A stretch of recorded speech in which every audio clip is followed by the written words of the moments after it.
Selamünaleyküm. Herkesin günü hayrola. Hatice ile Dikişe Dair'e hoş geldiniz. Bugün sizlerle birlikte hırkalara, yeleklere, kabanlara kemer dikimi nasıl yapılır onu göstermeye çalışacağım. Ben hırka dikiminde göstereceğim. Hırkanın kemerini göstermeye çalışacağım. Çalışmaya geçmeden önce kanalıma ücretsiz bir şekilde abone olup yandaki zili de aktif hale getirirseniz yüklediğim tüm videolardan haberdar olabilirsiniz. Ayrıca bizi Instagram'dan Hatice ile hesabından da takip edebilirsiniz. Oradan da isteklerinizi ulaştırabilirsiniz. Elimizden geldiği kadar yardımcı olmaya çalışıyoruz. Şimdi çalışmamıza geçelim. Ben benzer çalışmalarda kemer dikimleri gösterdim ama çok kısa bir şekilde gösterebiliyorum videoların uzunluğundan dolayı. Bu videoda ayrı bir video yapıp detaylarıyla birlikte anlatmaya çalışacağım. Bu videonun diğer tüm çalışmalarında linklerini bırakırım. Hırkanın kesiminden, dikiminden diğer tüm aşamalarına kadar videolarına bakabilirsiniz. Burada kemeri ben 10 santim şeklinde alacağım. Kemer genişliğini 4 santim olarak bırakıyorum. 10 santim kumaş ölçü alıyorum. Dikiş paylarıyla birlikte şu şekilde 10 santimden işaretliyorum.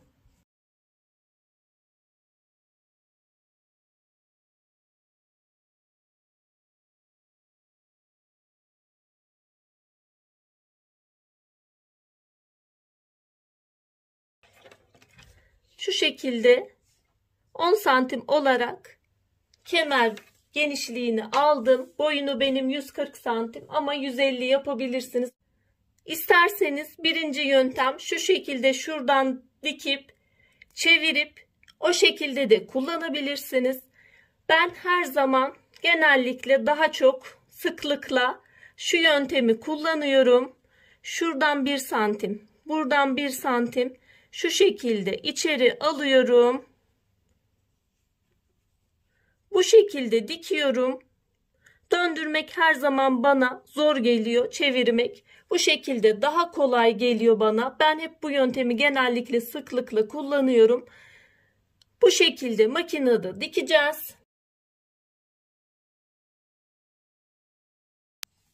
Şu kısmından baş kısmı da içeri yerleştiriyorum 1 santimden. Buradan da 1 santim. Buradan da 1 santim. Şu baş kısımları biraz kalın olacak ama oraları dikkatli dikeceğim. Şu şekilde geçiyorum. Baskı dikişlerinde bu da baskı dikişi gibi olacak. Diğer dört bir kenarını da aynı şekilde baskı dikişiyle tamamlamış olacağız. Baskı dikişinde dikiş adım uzunluğunu yükseltiyoruz. İğnem takılı. Şu şekilde 1 santim olarak alıyorum. İçeri kıvırıyorum.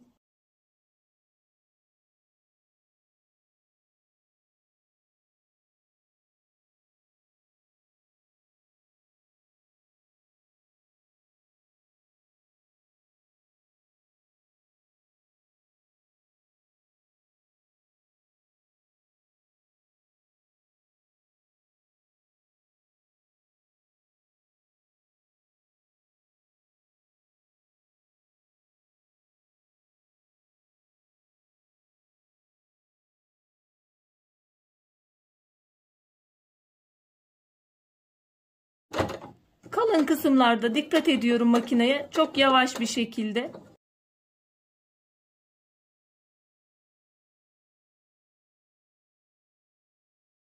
Bu kısmı da kapattıktan sonra şimdi diğer kumaş katı kısmının da üstünden sıfırdan aynı şekilde bir baskı dikişi uyguluyoruz.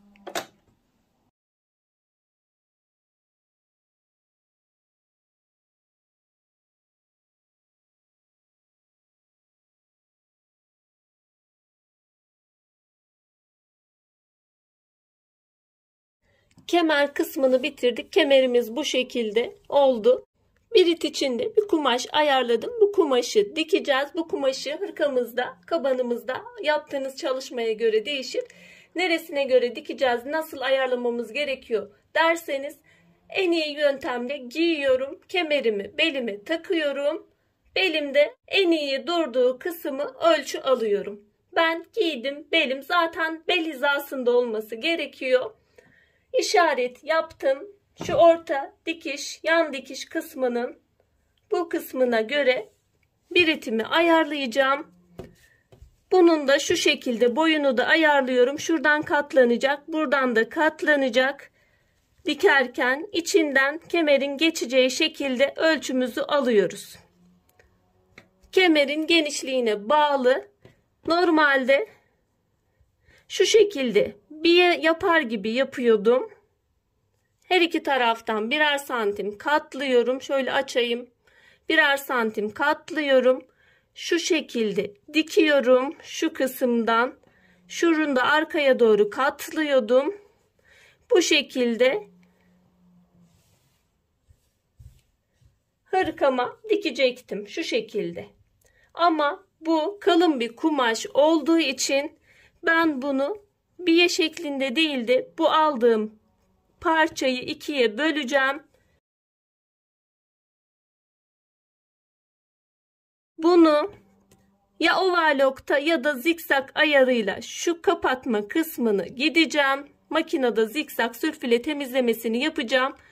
Çok kalın olduğu zaman makine zorlanacak, dikmeyecek. Şu şekilde yapacağım. Bu kalın kumaş olduğu için bu şekilde yapıyorum. Ama normalde ilk gösterdiğim şekilde yapacağız.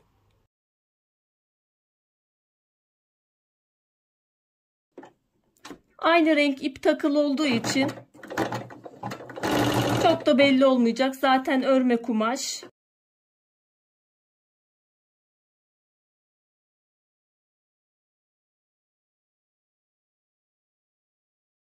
Şöyle yerleştirdim. Bu kısmı dikiyoruz. Çevirip şurada da şu şekilde katlayarak ikinci kısmı da buradan dikmiş olacağız. İlk kısmı buradan dikiyorum.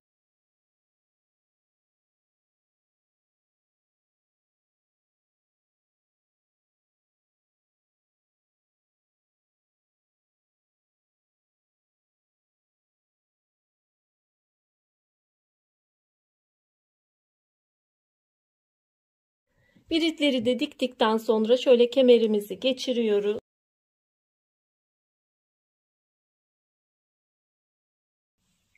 İster arkadan bağlayın. İsterseniz bu şekilde önden de bağlayabilirsiniz. 140 santim uzunluğunda kemer bile yeterli. Daha da uzun 150 santime de çıkarabilirsiniz. Arkada da bırakabilirdiniz. Ayrıca diğer çalışmalarda da aynı şekilde kemer yapımını göstermiştim. Bunu pardöse dikimini de göstermiştim. Şu şekilde kumaş yetmediği zaman ortadan da, burada koyu renk olduğu için gözükmüyor, ortadan dikişli yapmıştım bunda. Zaten koyu renk gözükmüyor dahi. Uç kısımlarında bu şekilde de yapabilirsiniz. Farklı şekillerde verebilirsiniz.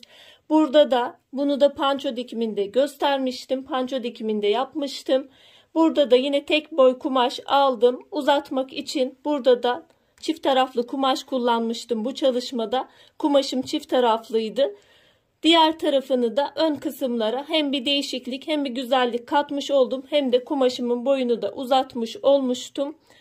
Burada bu şekilde de bu ölçülerde de yapabilirsiniz. Burada 140 santim genişliğinde bir kumaştı. İstediğiniz boylarda, ölçülerde, genişliklerde yapabilirsiniz. Umarım faydalı bir çalışmadır. Yapmak isteyen, denemek isteyen arkadaşlara kolaylıklar diliyorum. Allah'a emanet olun. Hoşça kalın, sağlıcakla kalın.